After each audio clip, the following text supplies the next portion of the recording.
Hotep, family, Hotep, peace and blessings. I greet you in the name of God and our ancestors, and whose footsteps will be most humbly walk. It's Brother Ed Mojo. We're doing this very special interview for the PIFF Connection here.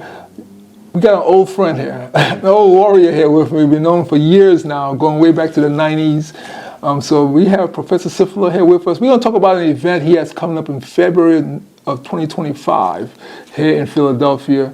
And we're going to give you some information. So you might be interested in it. If you like the martial arts, real martial arts, I shouldn't say real, but if you like authentic martial arts and meet some of the people, we're going to talk to him about what is he doing. Why is he doing this again? Because he did this a couple times before. Thought he had retired, but he didn't. He's coming back. He's back. So we'd like to welcome Professor Sayfullaah to PIFF Connection. Welcome, sir. Assalamu alaikum. Assalam. Thank you very much. Glad to be back. Yeah, glad to have you back, sir. Welcome back. You know, I met you years ago. First time I met you was up in Vermont. That's correct. Muslims call him Musa, but you know, other people call him Professor Moses Powell, or Doc. And you were up there working with him at his place up in Vermont. That's the first time I met you up there. And we reconnected since then, and we're still connected. Still going strong. Yeah. So you know, let's talk about a little bit about your martial arts background first, so people understand you're the real thing. Because sometimes people hear these titles and and they don't realize that the person really did do this stuff. Or some people have titles and they didn't earn it. I hear Professor Lou Ferrer, or Grandmaster Lou Ferrer, talk about that all the time. He says, "Show me what you got on the floor. Show me what you can do on the floor." So let me ask you, when did you start your martial arts background? What style? I started in the summer, August of 1965. I was 9 years old. I was 4 years old. And I was at the Forrest and McKinley Project in New York. Okay. Located on 163rd Street and 10th Avenue, South Bronx. So, okay, that's what I said. You up there in Yankee country. Exactly. And it was I always enjoyed, at that time out in like Flint.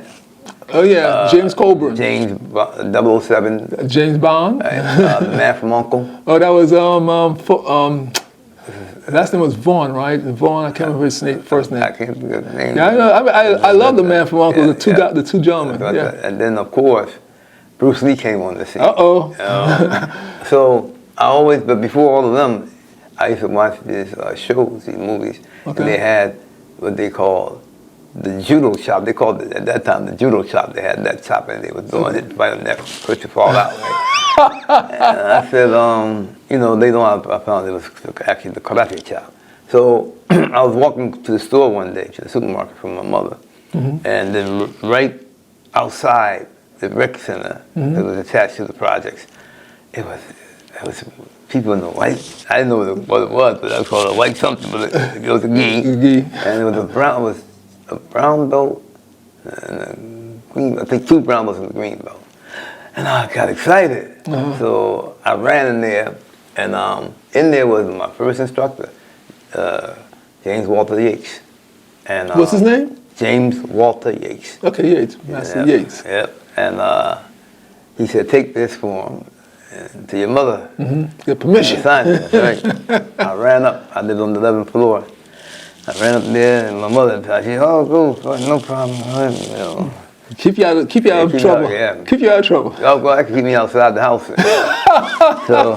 So I ran downstairs, took the form, and it's a class I won't ever forget, because after doing exercises, that was in itself.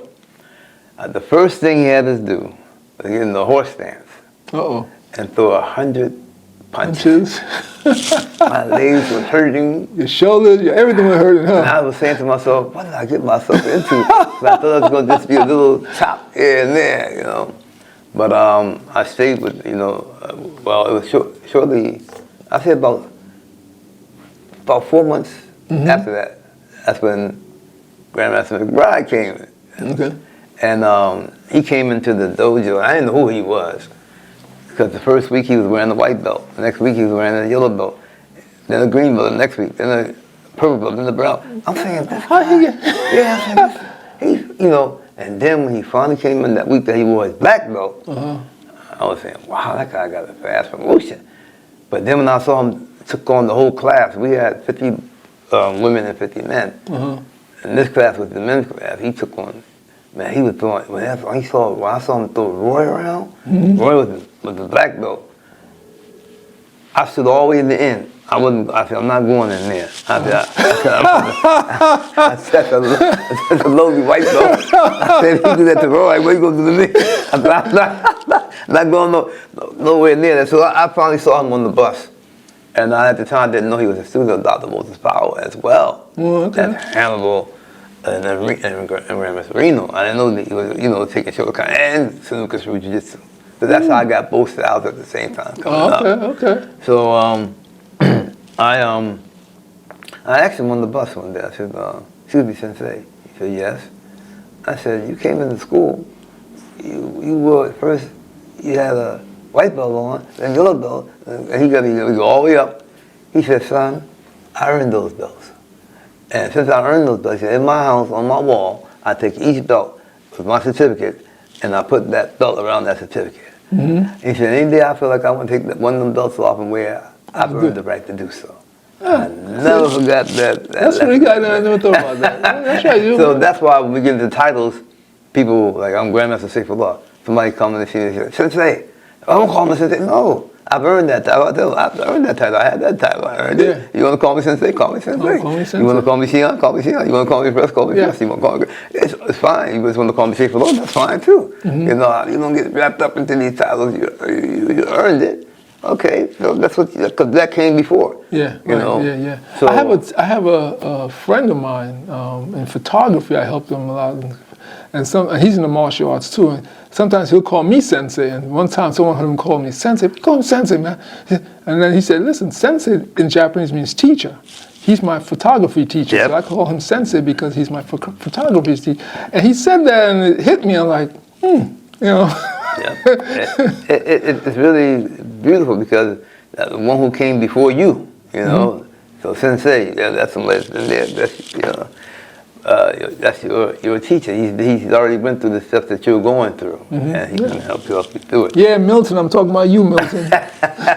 So after that, I got kidnapped. I always tell people that.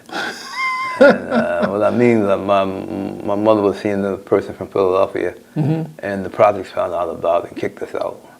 So one night, I never knew why we were leaving. I mean, I had family in Philadelphia. I was used to visiting, but say that we were now moving to Philadelphia, we're going to live in Philadelphia. What?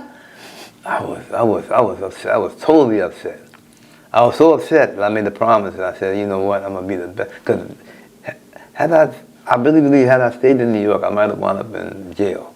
I was terrible. I had pickpocket. I was doing all kinds of things up there. But anyway, the school itself, one thing I learned about the dojo under Grandmaster Uccn and McBride was the fact that it wasn't just about kicking and punching. No. You know, I learned, we went to track and field meets.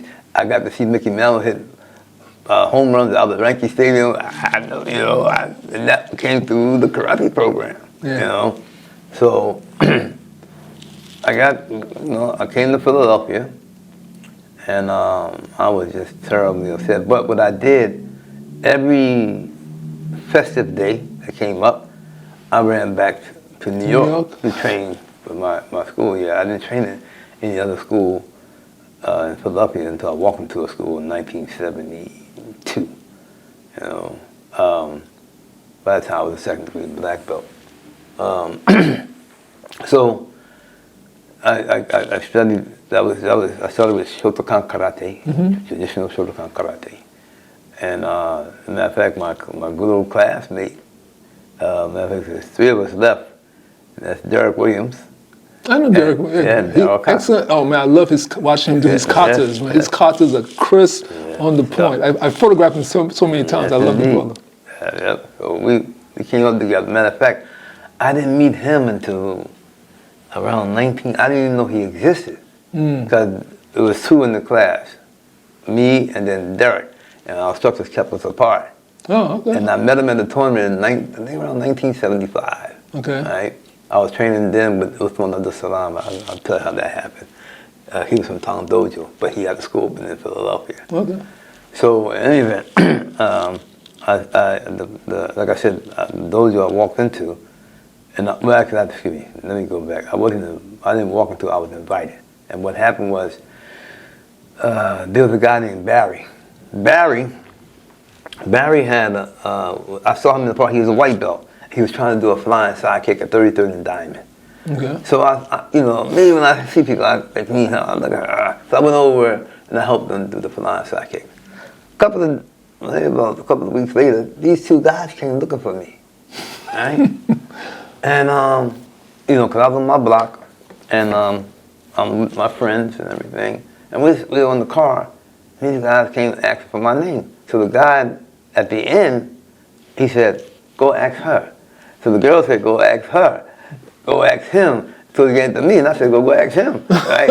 So they asked the next person next to me. They said, you just talking to him. They said, oh, you're a wise guy. And I said, oh. He said, you know a guy named Barry? No. He said, you do karate? I said, yes. Mm-hmm. What kind? I said, I do Shotokan. Mm-hmm. He said, oh, okay. Do you know Heian Shodan? So he just talking to the paces of the kata, right? I went to the kata. He said, you know how to use. He couldn't describe the weapon, so I ran to my house and got my size and my nunchucks. I carried those with me when I walked around the street. He said, oh yeah. So I got the nunchuckle. So he said, then he asked the question, can you fight? I said, oh. He said, one at a time or all together? I put both of them. One was a green belt, one was a brown belt. Okay. So they kept on questioning me after they see me, walking the street. I found running to them. So he said to me, one of the guys, this is how, my first black belt student, John Crudup, that's how I met him. He was 12 years old. I was 12 years old when I met him in that. He was a green belt at the time. So one was Sam. Sam was the older one. Sam was the brown belt, and green belt was Eddie. So they asked me a question finally. Because he was trying to find, like you said, he was trying to find whether you real or not. Yeah. They said, do you know Kung Fu Dai? I said, Kung Fu Dai? I said, y'all do Shotokan, right? They said, we Shotokan, yeah. I said, Kung Fu Dai? I said, there's no kata in Shotokan named Kung Fu Dai. Oh, yes, it is. Oh, see, we know you wasn't real. My teacher said that if you were really black belt, if you really know what you know, then you would know Kung Fu Dai. Kung Fu Dai? I said, wait a minute. I said, do the kata starts like this, goes up like this, open up, come down like, yes. And I started going to move this. I said, oh, you mean Kung Fu Dai? Oh, okay. I said, oh, our teachers have invited you to our dojo. That's the first dojo I went in Philadelphia, Sensei Ernest Paramore. Okay. And Paramore? Paramore. Paramore, okay. Mm-hmm. And it was good training. I went there, and I had a rule. Well, I still have the rule. If we're sparring or kumite, everything is good.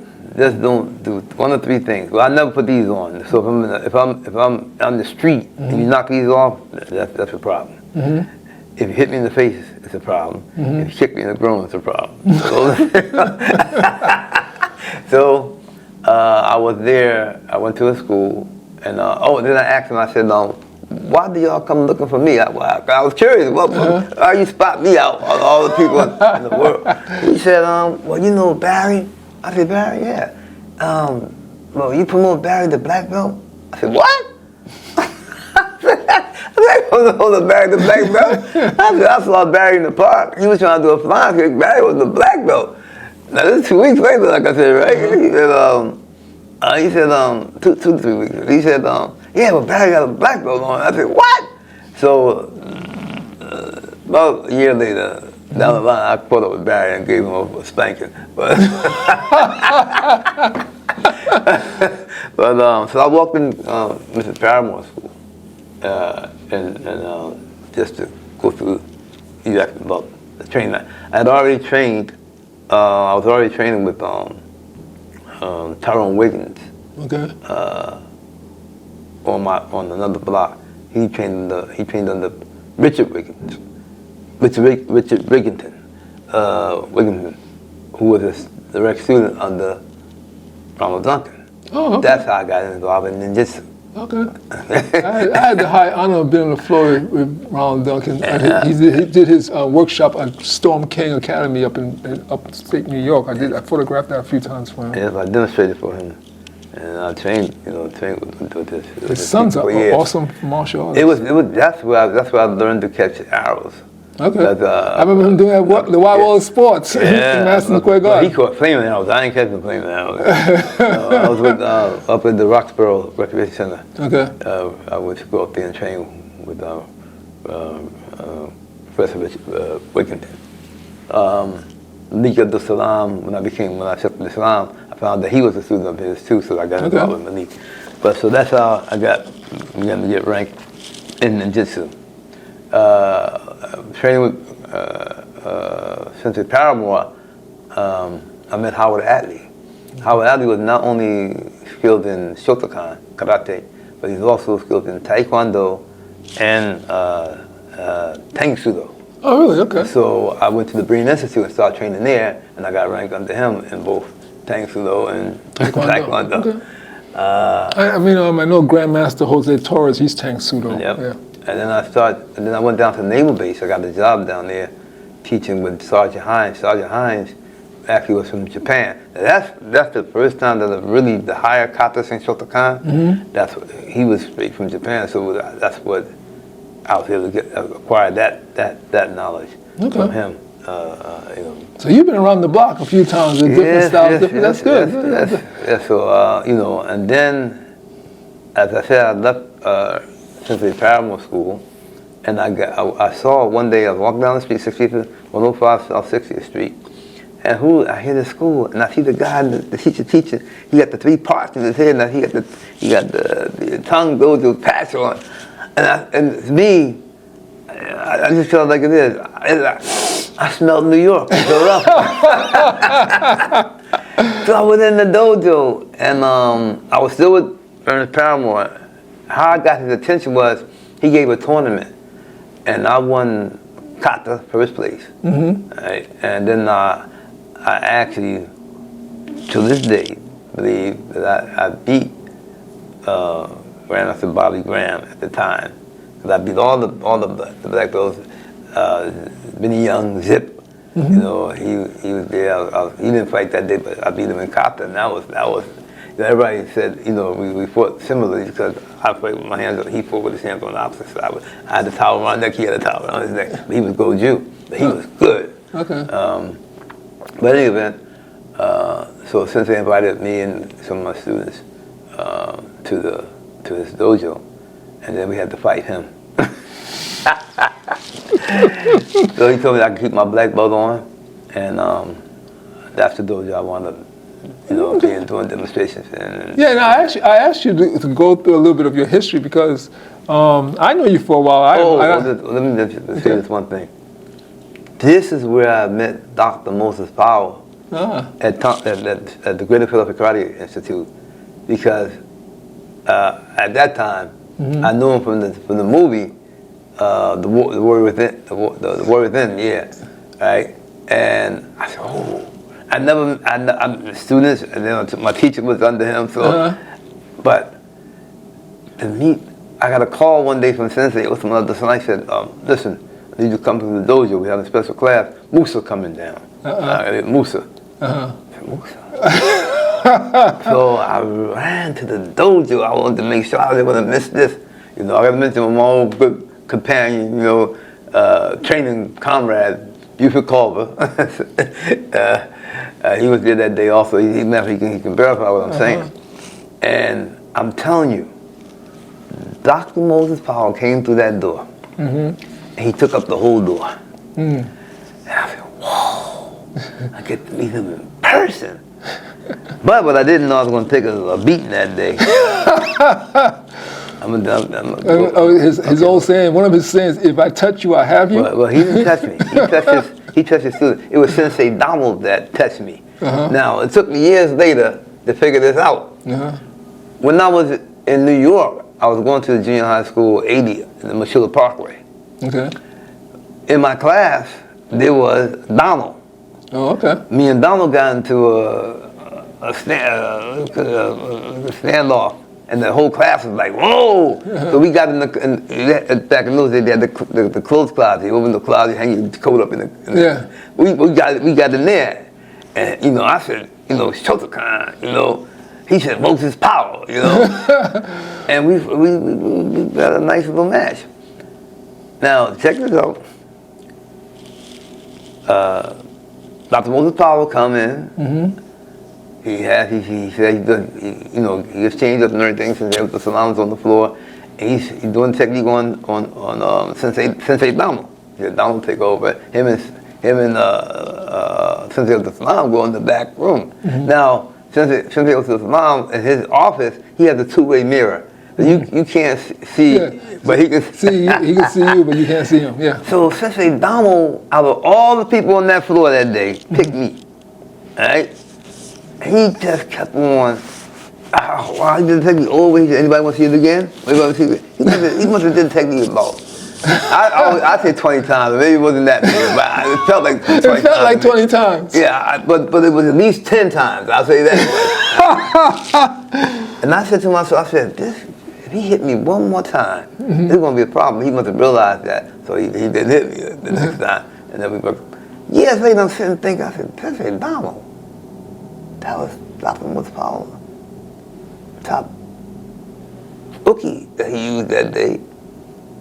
And me and Donald fought in there. I said, I wonder if it's the same Donald. And I didn't recognize him, but he recognized me. That's why he called. That's why he called you out. Okay. But that's and then I was blessed, you know, Derek Williams and I, Kiyama Shihan, under Aki Jiu-Jitsu. That's when I found out what real Aki Jiu-Jitsu was. And I stopped claiming it, you know, until I really can get that true training in it. And then Ozawa, I met Shihan McCleary, for champion, went to Japan.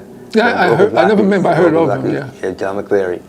And then he introduced me to Ozawa Shihan, and that's when I became an instructor with his official family seal, under Ozawa, along with Derek Williams.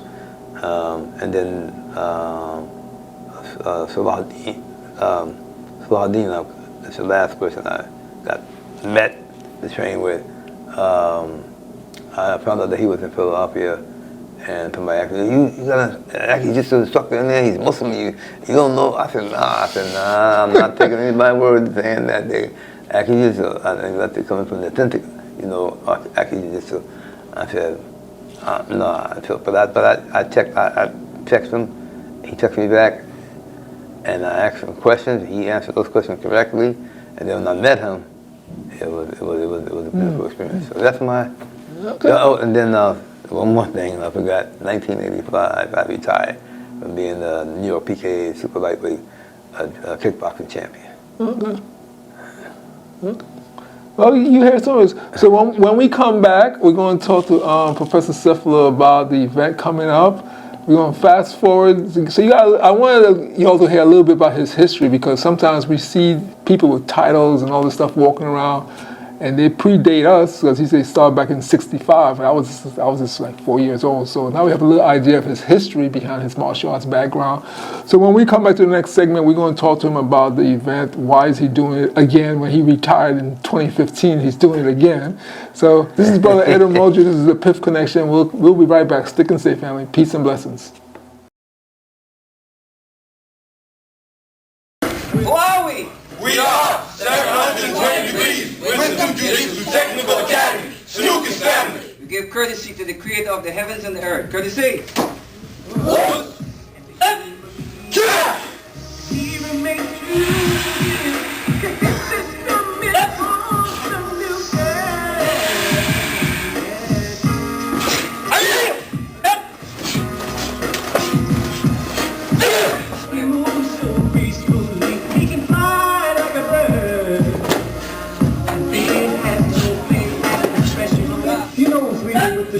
Could win. Worlds collide in the visual tournament. Regret judges are concerned that you never have up. With first that you've been made. Another chapter in the story of destroying us is the glory of Sanusi's warriors. You can witness what I say, but they just Heart to heart. Each one, teach one. Rising sun. Weapons one. Yeah.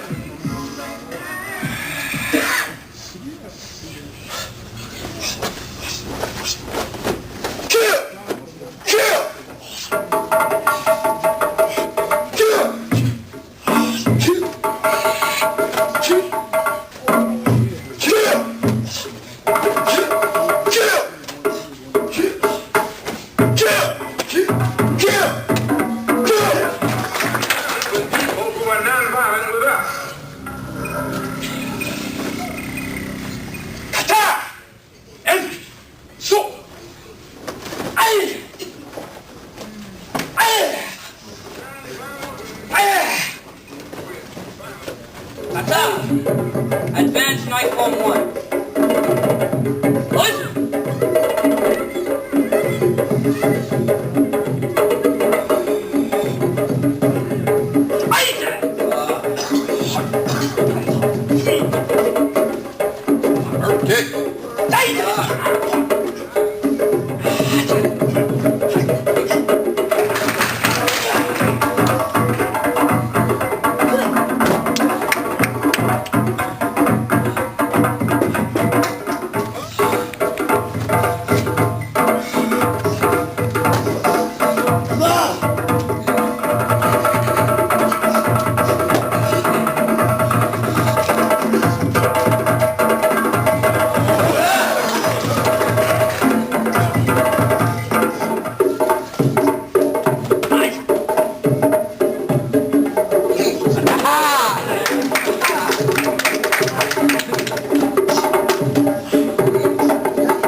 Who are we?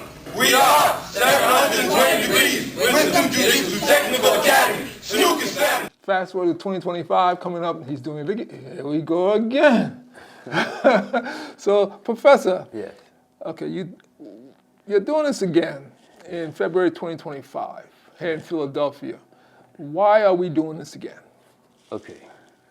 2015, I thought I was done. Done. Yeah, I thought you were done too. Well, that's when we had the proclamation of the most powerful day by the city, and the commissioner came in of human relations and came in and did the proclamation. That's when we had recorded that. And then you and your wife, you took the pictures of. Huggy Bear was there and all the people. Yeah. So I was, I told Grandmother Veronica Walker that I was done. She said, "Oh, this is good." And then 3 years later, 2018, no, actually 2017, I get a call. "Oh, we have an event like this in a while, and you should do it again." I'm getting calls now. Pulling him in, pulling him back in. But I was already done with this. Done. I said, come on, you gotta do it at least one more time. So that's 2018. It was massive. It was. I remember. Yeah, I would. I'd shoot. I got a picture hanging in my hallway here with Huggy Bear, my wife.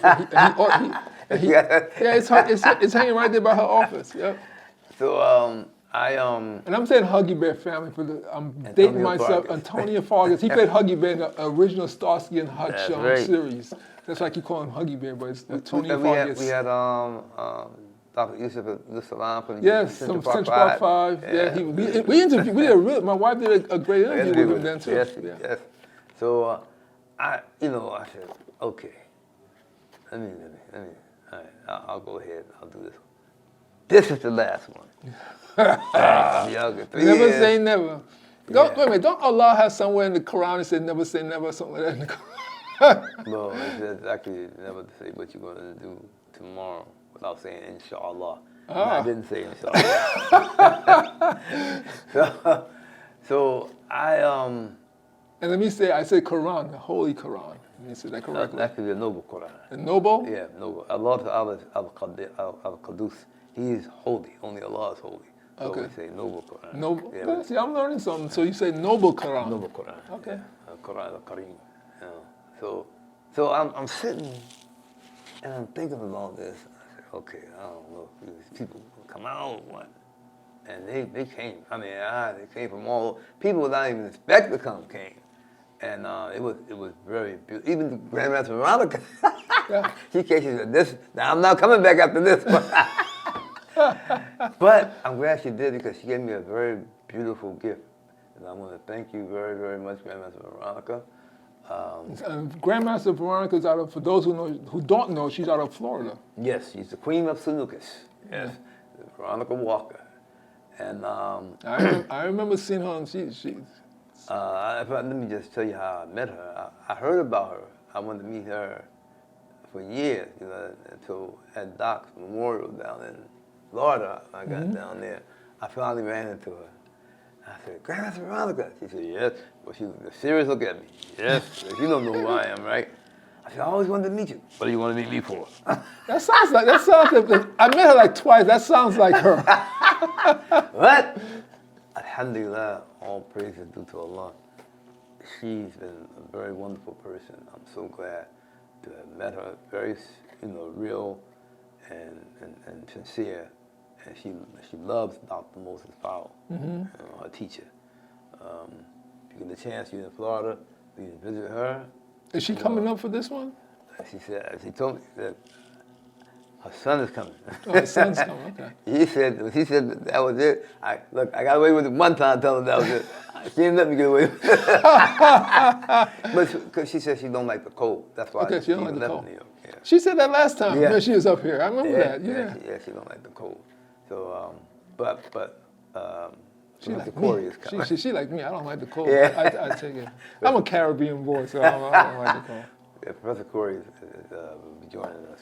So now Who's her son? Professor Corey Tucker. Oh, okay. Yeah, he'll be coming. So this time, now, to show you what I meant, that 2018, right? Usually 2015 on, I have what's called the award banquet. And what I do, I look around the country to see who's doing what in the martial art and who's making a difference in people's lives. And then I get together with a few people, and sometimes maybe even just me, and decide what 10 people I'm going to give the award to. Now sometimes these people don't even know they're getting the award. They're paying for to come to the bank. They don't know, because I don't believe in paying for an award. You got to pay for an award. What? You earned that. Yeah, right? got you. So I get these awards, and then the people come to the banquet. We, tell these people, hey, you tell the audience, look what these certain individuals did, and why we going to give, why we feel they deserve an award for. Got you. So I said I give out 10. 2018, who was that? Seafood Cliff. Was it Seafood Cliff? No, excuse me, not Seafood Cliff. Grandmaster Abdul Hakim Lodi. I just talked to him the other day. He said, I don't know how you did what you did, because you gave out so many awards. Yeah, it was 45 all the 5 awards I gave. I thought it was going to be it. So I said, let me give everybody I can give. That I think, you know, I wanted to give one to Apache Cruz, you know, strong champion, you know. He came up from Florida. He was the champ that I defeated for the New York PKA kickboxing champion. And we kept in contact. Keep in contact since then, yeah. You know, it's people that's out there that want to get those. So I got them all up, boom, boom, boom, boom, boom. That's it. I'm done. 2018. You haven't heard from me since 2018, right? Right. We talk right. off and on. That's about this, right? Yeah, now about this. That was clearly out of my. Yes. So recently, I get a call.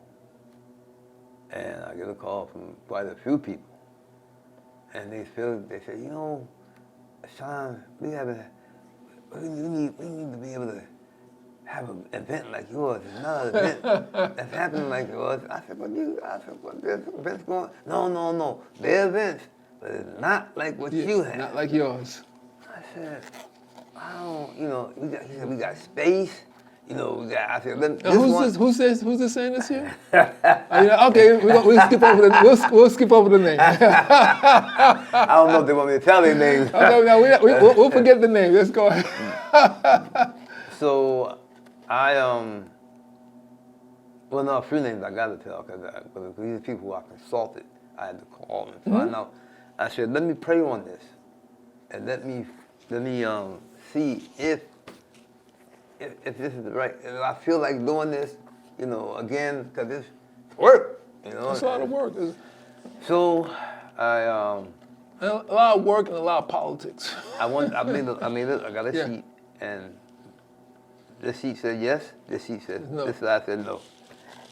So I called for the advice of Osei, Professor Osei K. Jones. I talked to Osei. I talked to Soki Hassan Khalid. That's my buddy. Soki Hassan Khalid. I called CEO Abdul Mutakak there. I talked to him. How is Hassan Khalid doing, Professor Hassan? I still call him Soki Hassan. Yeah. I haven't seen him in a while, but he was a big supporter of what I was doing in New York. Yes, most definitely. Yeah, he's doing well. Matter of fact, he's going to be at the event. I will see him. Just Darryl King, Grandmaster Darryl King. I talked to him. You know, I talked to my wife.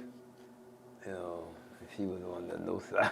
Of course, she's probably see all the stuff you go through, all the sleep you lost. Yeah.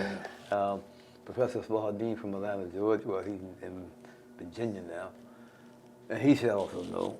I called and get advice from Professor James Sims Muhammad. James Sims Muhammad. Quite a few people, other people. You know, Is this the brother from Staten Island? No, from Delaware. Delaware, okay, Delaware. Professor James. No, I talked to him, and then a few other. Oh, Huggy Bear, of course. I had to call Huggy Bear. Antonio Fargas. Yeah, Antonio Fargas. Now, has he trained with you? Because he seems you're very close to him. Yeah, that's another story somewhere else. Okay, that's another story. I just remember how he in one of the movies he took like 5 minutes to die after they shot him. I think it was a Pam Graham movie or something like that. I forgot what it was. He got shot in the room. I'm meeting from years ago. We met. It was through Grandmaster Jerry Bell. Okay. And Jerry Bell was doing the movie. And you talking about Jerry Bell from the singing group? Yeah, Jerry Bell from the singing group from California. I met him in California. I went to California with Professor Powell. I met Jerry Bell back in the 70s at that school I taught, the first karate school. Oh, really? Okay. And the Paramore. Yeah, he was really nice. We met him in California with at Pierce College when we were out there with Moses Powell, and he came over and talked to me. Really nice guy, and we keep in touch a little bit. But yeah. That's how I met Antonio Fargas, through Jerry Bell. So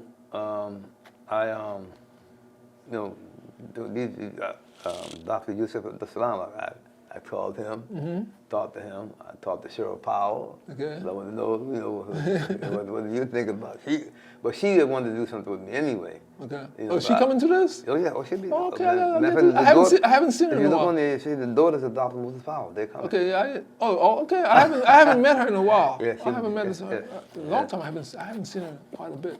Yes. So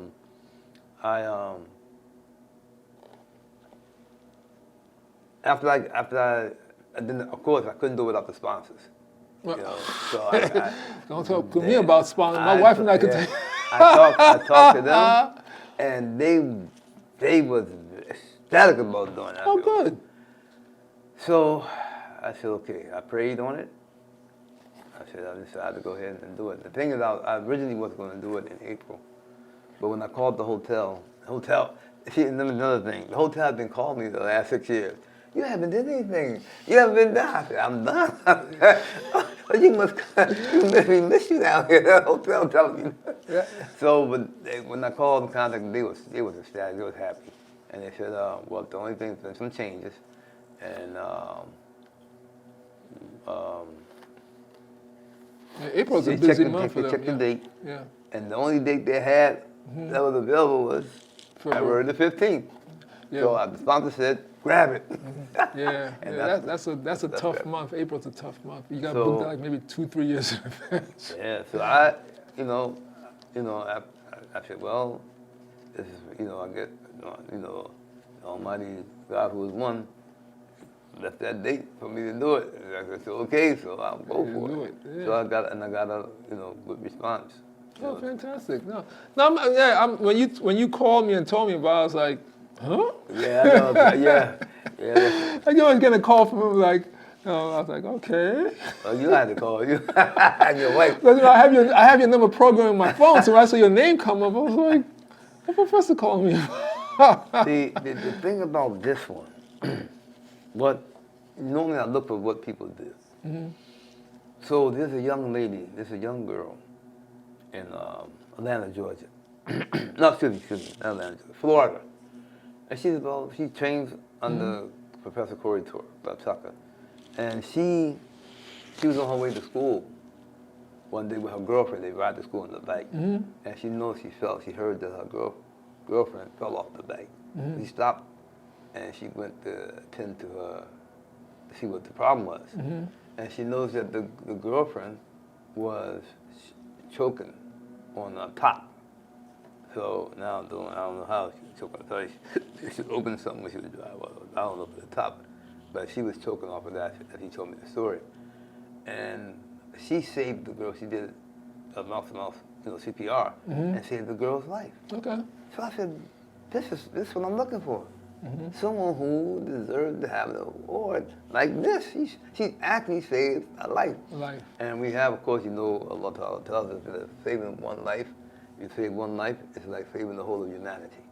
So this is very, very important. I said, okay. So I called. I told the Professor Tucker, I said, look, send me some information on her, and give me her name, and I want to give her an award. Another individual, I don't know his name. I heard that he's still recovering, but you probably heard about this. It happened in Philadelphia on Broad Street.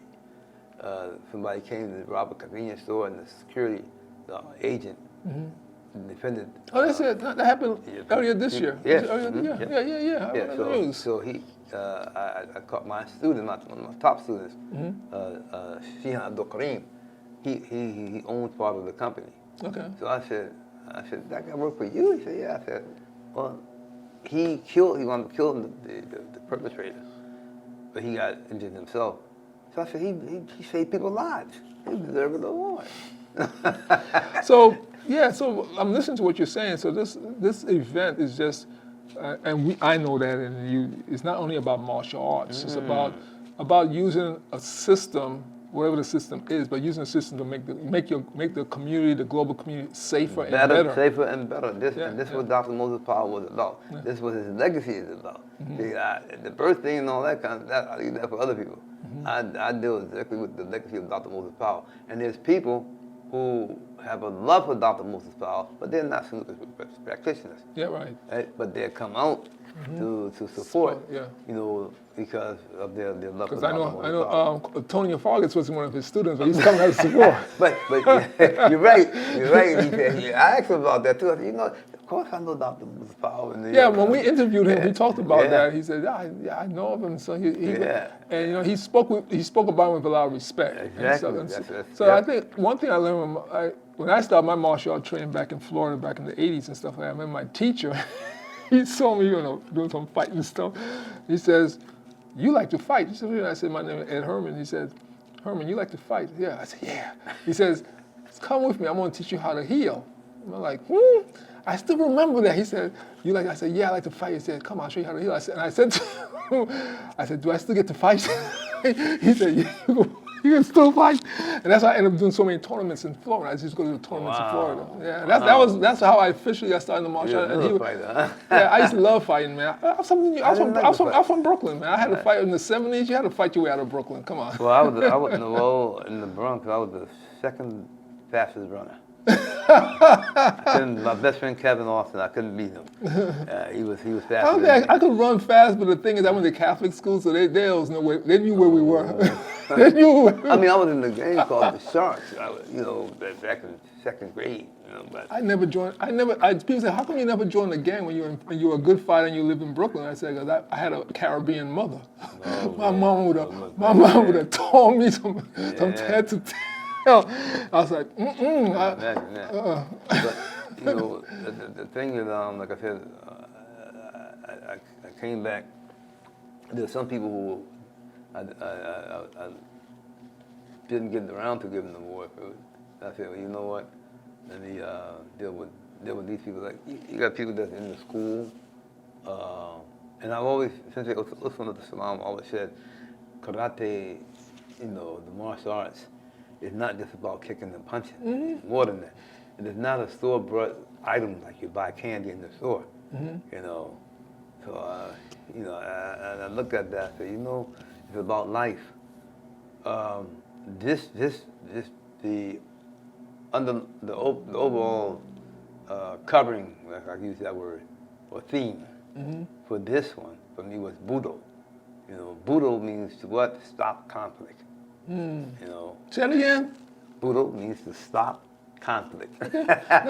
Yeah.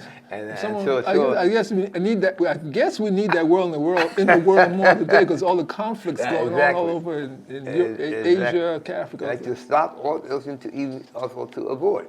You know, and there's many people in the martial arts, you know, that help. When you talk about healing. When I was in Saudi Arabia, Sayfullaah, he was all about herbs and everything. I mean, he told the doctor what to give me, along with the herbs that he was giving me, right? And he told me, he said, you only know one part of the martial art. Now you need this, the other, that'll make it complete. Yeah.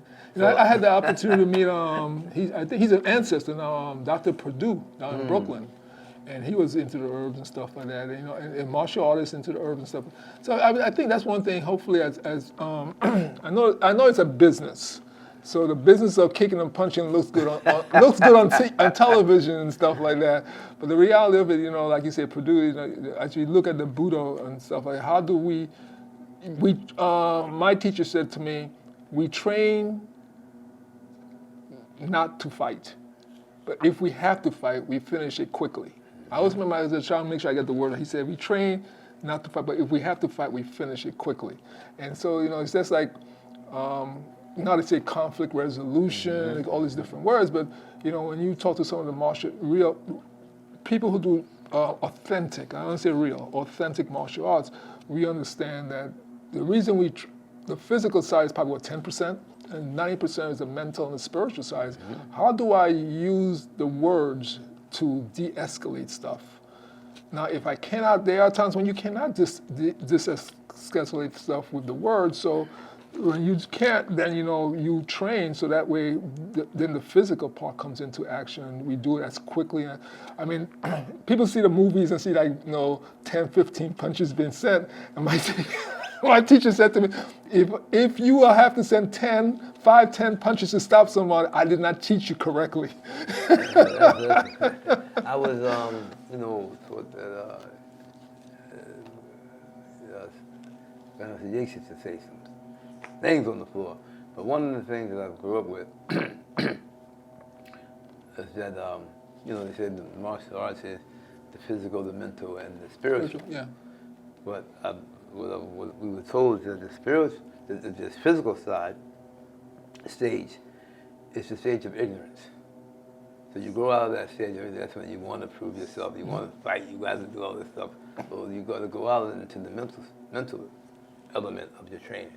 Mm-hmm. And then you go to the highest level, which is spiritual. So now, if you're out of once you're out of the level of the physical or ignorant stage, you've mastered that. Mm-hmm. So whenever you climb to the mental and spiritual stage, if you have to drop down mm-hmm. to the physical level that somebody's going to deal with you on, you shouldn't have no problem because you've already mastered that stage. Yeah, that's true, because I guess as you get older and you understand the spiritual side and the mental side of it, you understand those two control the physical so well. If you do a good job on learning those parts of it, because the words you use can start a fight, the words you use can stop a fight or make a fight not exist. And it's how it's the words that you use to open someone's heart or close someone's fist. Right.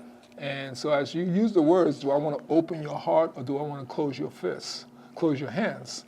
And so I think as we get into this world, as we go more into the world today, and if weapons becoming such a big thing and stuff like that, everyone's training that. I think the mental and the spiritual gets a back seat. And we could see in some places what happens when that happens, because unfortunately, we're losing a lot of young people, a lot of people too early, because I think the mental and the spiritual doesn't get the same spotlight as the physical does. I'll tell you one thing. I want to thank each and every one of my instructors, each and every one of my classmates, and my students, because I didn't.